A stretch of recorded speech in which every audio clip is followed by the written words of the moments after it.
Pai de 8 filhos e avô de 7 netos, seu Alcides, carinhosamente chamado de Tite por eles, tem um ótimo relacionamento com todos. E ter uma família unida assim sempre foi o sonho dele. Principalmente que a mulher que eu casei, né? A mulher que eu casei, que eu lutei para arrumar ela, para casar com ela e deu certo. Então, nossa, a primeira coisa era ter um primeiro filho, né? A gente queria ver, né? A coisa mais linda do mundo, né? Deus olhou para mim, Nossa Senhora, a maior alegria que eu tenho que erguer as mãos para o céu e agradecer. Seu Alcides passou para os filhos ensinamentos que ele aprendeu com o pai. Tudo que eu ensinei e tudo que eu aprendi com meu pai. Já desde pequeno já acompanhava meu pai, nós morava a 4 quilômetros longe de Valinhos, vinha de a pé para Valinhos na missa, mas nunca deixava de ir na missa. Então, quando eu comecei a criar meus filhos, eu fazia isso aí também. Eu sempre pedia para eles para acompanhar a Deus, procurar a Deus, porque sem Deus você não se faz nada, né? Então, deu tudo certo. Agora, hoje, eles que faz tudo para mim, que não deixa ficar em casa, me leva para a igreja, para a missa, tem que procurar a Deus, né? E deu tudo certo até hoje, graças a Deus. Muitas vezes a gente era criança, não sabia nem o que estava acontecendo, mas íamos e acompanhávamos, né? E depois nós fomos entendendo. Então isso é um exemplo de fé, de esperança, que ele sempre deixou isso para a gente. Então esse é um exemplo que ele me deixou e que eu passo também para as minhas filhas, a fé, né? O maior exemplo que ele me deixou, que ele deixa e demonstra até hoje é a fé. Lembranças da infância. Nos acordando de domingo cedinho, falando, vamos, todo mundo se arrumando, indo para a missa. Aí, mas pai, posso ficar? Todo mundo na missa. Para os filhos, o segredo deste bom relacionamento está no diálogo, amor e muita oração. Sempre ter respeito, né? Seguir o mandamento de Deus, que é honrar o pai e mãe sempre. E o diálogo, né? E eu acho que os filhos têm que estar sempre próximos do pai, e o pai ser como um amigo, né? E assim como ele é, os pais sendo como amigos dos filhos. E ter sempre Deus na família, que é o mais importante, que é a base de tudo. A valorização da família, que é o principal, né? Para mim, eu acho que a família é tudo. Então, ele ensinou muito a gente a valorizar a família. Eu acho que isso é o mais importante, porque sem a família nós não somos nada, né? Ser avô é ser pai 2 vezes. O respeito, para mim, é essencial. E assim, não só eu, como todos os meus primos, eu sei que foram bem orientados pelos meus tios, mas tudo isso veio dele e da minha avó, né? Então, eu acho que isso é essencial para a gente estar, né, no dia a dia e estar seguindo. Hoje eu me orgulho muito de quem eu sou. Eu tenho muita convicção de que eu sou uma pessoa boa, honesta, esforçada, e eu acho que eu sou essa pessoa graças ao exemplo do meu avô, que passou para minha mãe, que passou para mim. Então, com certeza, eu quero passar para frente. Ela sempre fala também que desde pequena ele leva todos eles à missa e vão rezar juntos. Então, a família que reza unida permanece unida. Então, é isso que ela sempre ensinou pra gente. O vovô sempre, né, teve o papel de pai ali também para mim. Se fosse resumir esse pai de família em apenas uma palavra... Batalhador. Meu avô é tudo. Carinhoso. Amor. Meu pai, esperança. É o melhor avô do mundo.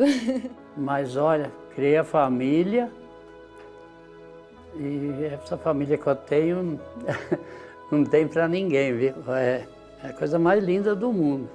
Uma beleza ser pai, é um orgulho.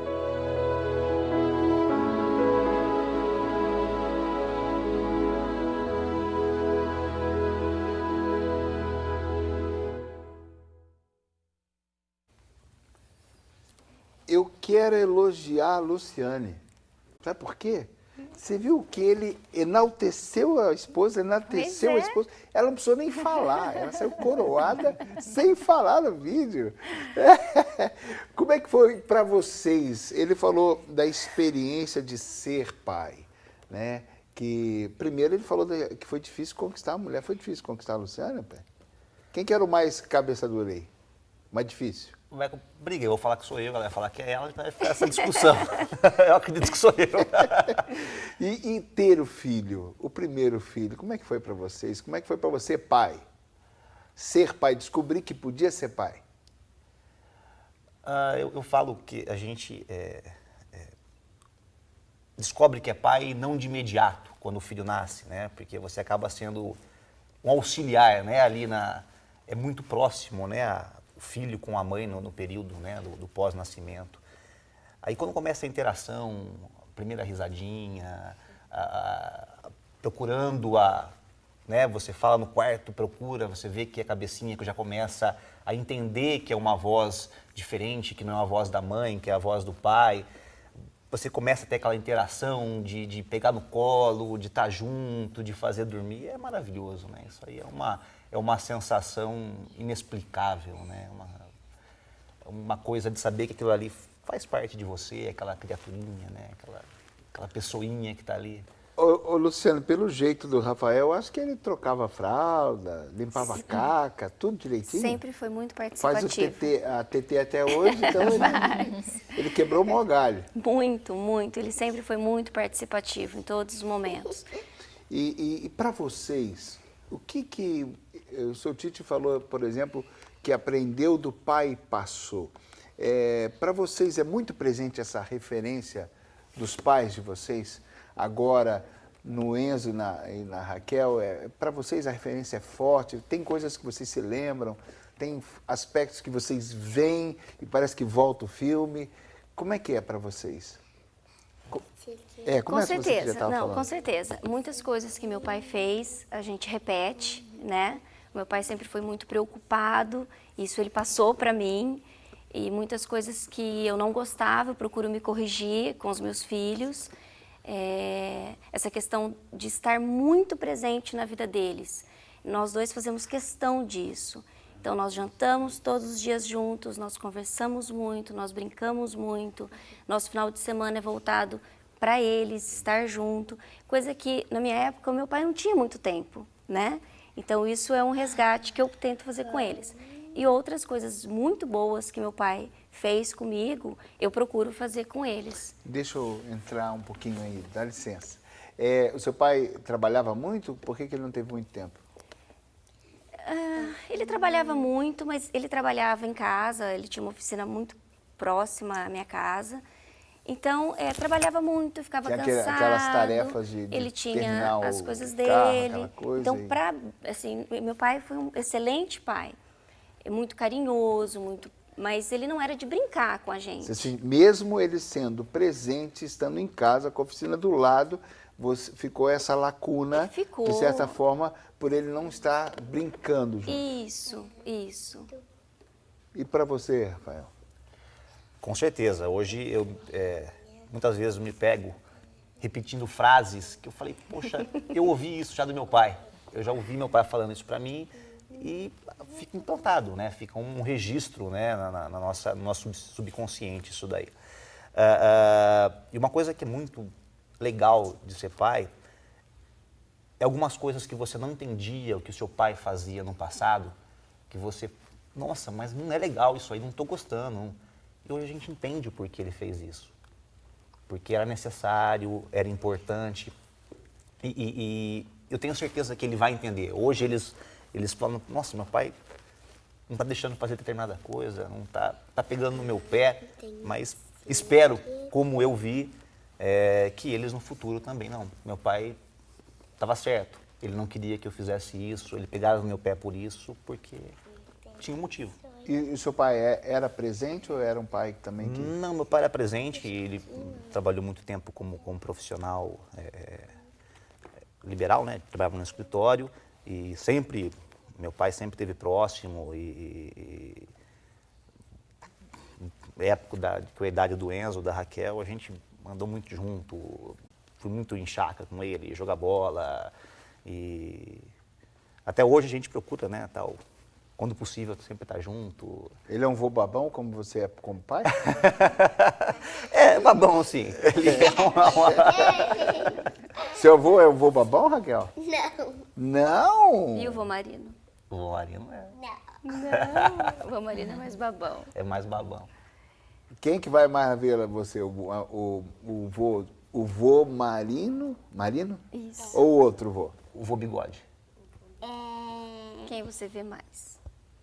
O vô Marino. Ah, vô Marino. Você vai comer também todo dia na casa dele. Você que vai ver ele, né? A casa do vô Bigode é bem longe da nossa casa. É longe? Aí não dá para ir comer todo dia lá. Ah, que pena. Ô, Fernando, então tem essa questão, né? Junta aí a incompreensão, junta aí uma certa frustração, mas depois a gente começa, como filho, ir digerindo, entendendo um pouco mais, porque os pais não têm essa obrigação também de traduzir tudo, porque não é possível também, né? Não é possível. E a gente sempre ouve, né, o pai e a mãe dizendo pra gente assim, você vai entender só o dia que você for pai, quando você for mãe, você vai saber o que eu tô dizendo, né? Isso a gente já vai assimilando já desde muito cedo. Mas acho que uma coisa interessante que a gente tem visto é que, assim, antigamente os pais, eles tinham a função e o papel de serem mais provedores. Então, saíam, trabalhavam longas jornadas e estavam mais ausentes do lar, dos filhos, né? Hoje, a gente percebe que com a mudança de muitas coisas, né? A presença da modernidade, da tecnologia, as mães saindo para trabalhar, os pais, eles têm que entrar um pouquinho mais para dentro de casa. O pai homem, o pai. O pai homem, né? E exercer ali algumas funções que antes ele não exercia tanto, né? Entendi. E é mais fácil hoje na sociedade eles estarem presentes, porque o que distancia é mais a tecnologia. Eles estão de corpo presente, mas não estão convivendo. Né? Mas antigamente as jornadas eram talvez um pouco mais escravizadoras, ou não? Vocês percebem isso também? Eu tenho a impressão que antigamente era muito mais difícil esse contato com o pai, porque as jornadas eram mais longas, os pais chegavam em casa já, né, se comunicava com a mãe, o que aconteceu durante o dia, resolvia ali com a mãe, né, descansar para o dia seguinte, né? A configuração uma assim, tradição assim, né? Exatamente, né? Lá nos primórdios, né, a gente já tinha uma configuração assim, onde o pai ele era mais aquele que sustentava a família. Aos pouquinhos isso foi se mudando, né? A mãe começou a ganhar a sua emancipação, saiu para trabalhar, né? E aí o pai teve que muitas vezes ficar em casa, cuidando dos filhos na hora que a mãe não tá. A mãe chega mais tarde, hoje então eu chego mais cedo, fico com as crianças. Ele passou a ter que exercer papéis que antes ele não exercia tanto. Você acompanha bastante as famílias, existem frustrações no sentido do pai se sentir um pouco incapaz naquela área que é um pouco da mãe, ou a mãe se sentir um pouco incapaz e ficar um pouco frustrada porque aquilo tinha que ser com o pai. Vive um pouco, os pais vivem frustrações assim? Vivem, mas eu diria que não é o que mais aparece. O que eu percebo mais nas orientações da família que eu realizo são dificuldades, muitas vezes, de colocar limites, dificuldades, muitas vezes, de compartilharem de opiniões iguais. Tá. Então, às vezes, um fala uma coisa, o outro não concorda muito, então um age de um jeito, o outro age de outro. Isso parece muito. E isso é uma coisa bastante complicada, né? Hoje em dia a tendência é essa, por causa da quantidade de informação, os dois sabem tudo. Todo mundo sabe tudo, né? Todo mundo sabe tudo. Até os filhos, né? Até os filhos acabam sabendo, né? Então esse exercício, talvez a maior dificuldade hoje é o exercício de aprender a conversar, aprender a ouvir, aprender a compartilhar uma ideia, por exemplo? Com certeza. Eu acredito que isso é uma questão que tem aparecido muito, né? Percebo que crianças cada vez mais estão dominando muitas vezes os pais, até pela própria dificuldade que eles têm desse diálogo, desse compartilhar e dessa coisa do colocar o limite, né? Porque o pai, ele precisa ser o amigo, mas ele tem que ser o amigo com autoridade. E muitas vezes essa autoridade não comparece. Eu vejo aqui no programa voltar essa ideia várias vezes, do pai acabar muitas vezes sendo só amigo e não sendo pai. Exato. Né? É importante ter uma distância, Mas aí entra um risco, entra um receio da perda do filho, né? Entra um medo. E se ele não me entender? Mas ele gosta tanto disso e eu não vou frustrá-lo? Não existe um medo de perder o filho? Existe o medo, né? E diante de tantos estímulos que hoje estão presentes, o pai e a mãe, eles passam a ser mais concorrentes de tantas coisas, né? Que essa intenção de agradar e proteger às vezes não ajuda, né? E tira dos filhos a oportunidade de, né, pela privação, aprender algumas coisas. Ótimo, não vai mais longe. E aonde que o pai e a mãe têm que entrar, então? Porque você falou de concorrência, gostei do termo que você usou. Que, para mim, a mentalidade é errada, né? Porque realmente se sente concorrendo com o mundo. E não tem como concorrer, porque o mundo tem muitos layouts e cartazes e coisas brilhantes para a gente se encantar. E às vezes o pai está ali para... Então, já que não é uma concorrência, por onde que o pai deve entrar? Por onde que a mãe deve entrar para não se sentir em desvantagem com essa concorrência do mundo? Eu gostei muito de uma coisa que até o Rafael colocou, que é a coisa do tirar a criança de dentro de casa, sair para jogar uma bola. Então, quando assim, existe uma sintonia com os pais e eles organizam uma rotina mais estruturada, onde eles possam estar realizando tarefas com as crianças, com os filhos. Boa, gostei. E isso ajuda muito. Ele sentar do lado do computador com o filho é bom, mas ele vai ser sempre atrasado. Exato. Agora, se ele sai com o filho e vai para uma outra atividade, pescar, jogar bola, aí ele conseguiu tirar o filho daquela situação que hoje é uma inércia, né? Está sempre voltando ali na tecnologia e indo para um outro momento que os dois vão poder ser mais eles. Seria por aí? Seria por aí. Além do próprio fato de que estando, né, pai e filho juntos, por exemplo, numa tarefa como essa de pescar, quanta coisa esse pai vai poder, né, ensinar para esse filho que ele nem imaginava, um mundo diferente, as emoções que estão contidas ali naquela relação vão ser muito importantes, né? Eu digo concorrência porque assim, hoje a gente vê muito, né, esse cenário de pai e filho estão dentro do mesmo ambiente, na mesma sala, o filho no computador, o pai na televisão. Isso não é estar junto, né? Estar junto é realizar coisas juntos. Isso é o que eu senti um pouquinho no relato dele, né? Por isso que eu até peguei esse gancho. Porque assim, é interessante que a gente vê, por exemplo, as culturas das sociedades, né?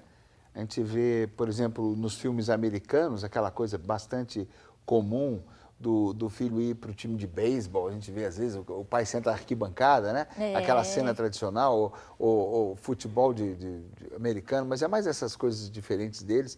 E aqui isso não é muito comum. Talvez num certo nicho da sociedade, São Paulo, que não tem muito para onde ir, existe, né? O pessoal vai para os clubes e tal. Mas, no geral, acontece isso que você estava falando. Né? Na classe média, numa cidade média, todo mundo tem a tendência de ficar trancado dentro de casa. Não é? Essa hora é uma hora de conquista, né? Uma atividade. Você estava falando, eu estava imaginando as emoções. Porque a emoção de fisgar um peixe. Eu não sou pescador, não. Mas, para comentar, né? Acertar, colocar a minhoca, um comentário, um passarinho que passou e cantou, olha que legal, não sei o quê, tal, e pegou o peixe, e o orgulho de conseguir pegar e levar, são emoções que não fazem parte da caixinha do computador, né? Não fazem parte e são únicas. E que se você não viver, vão ficar trancadas. E é um momento do pai valorizar algo que o filho fez, é um momento que o filho vai sentir importante. Nossa, eu consegui pescar e meu pai, né, me elogiou. Porque hoje o pai joga melhor que o filho, mas um dia o Enzo vai jogar melhor que o pai, né? Melhor que o pai. Aí o pai tem que falar, filho, você virou um craque, eu continuo o mesmo. Agora, é um momento também de reconquistar o filho?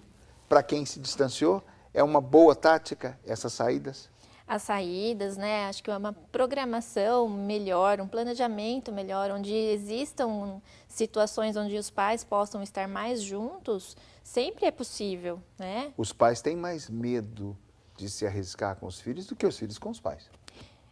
Tem muito mais medo, né? Eu acho que os filhos solicitam muito os pais. Da sociedade, ele tem a ideia da vida dele já pronta, formatada, e para ele sair daquilo, é um risco para ele também como pai, né? Como pessoa. Também. né? Mas... O filho, qualquer brincadeira, eu tô junto, tô brincando. Eu tô junto. E pro pai, como é que vai ser esse negócio aqui, né? A questão da boneca, né? De brincar de boneca. Pintar... Raquel, você já pintou a unha do pai ou só ele que pinta a sua? Só ele. Só ele? Você nunca pintou? Né? Ele é só lixo. Só lixa, né, a unha. Tô vendo isso aí, uma pitada do pai. O pai não deixou você pintar, hein? Eu acho que ainda existe muito, né, aquela coisa assim, do dever da mãe cuidar. Então o pai, ele entra pouco ainda. Mas o legal é que acho que a própria configuração atual está trazendo um pouco o pai mais perto para a família. Então é a hora de começar, né, olha, tem o espaço, então entra, né? E eu acho muito bom, Fernanda, assim, que hoje eu estou vendo pela minha filha, né, com o nascimento do meu neto, como tem informação, né? Hoje o pai pode ficar muito mais informado, tem sites, a internet, então, nesse sentido, é uma riqueza. Sim. Você pode participar com competência, né? Você não precisa ser um aprendiz do que a esposa fala, ou você pode até enriquecer o que a esposa faz se você pesquisar um pouquinho, né? É só sair do banquinho, né? É só sair do banquinho. Assim, embora poucos, já existem alguns grupos próprios para pais, para que eles compartilhem experiências e entre pais eles possam aprender, trocar, tanto pela internet quanto pessoalmente. Isso já existe. Pouquinho, mas já existe e é bacana. Essa é a Rede Século XXI. Que maravilha, hein? Que papo gostoso, graças a Deus. Só falta o cafezinho, tá? Mas ninguém trouxe. Eu faria pipoca com muita alegria. Nós trabalhamos para indicar caminhos aqui no Oriente, para ajudar, para ser uma luz, uma indicação, uma possibilidade na sua caminhada. Você pode também sugerir temas. Lembre-se disso, orientes@rs.com.br. Nossa, eu confundi tudo. Peraí. orientes@rs21.com.br, orientes@rs21.com.br, né? Quem sabe chamar o Enzo e a Raquel, que já são artistas, para um próximo programa, para ficar só eles sem os pais aqui, né? Não, eu acho que isso é legal. Eu não. Então vamos para o intervalo, a gente volta já já.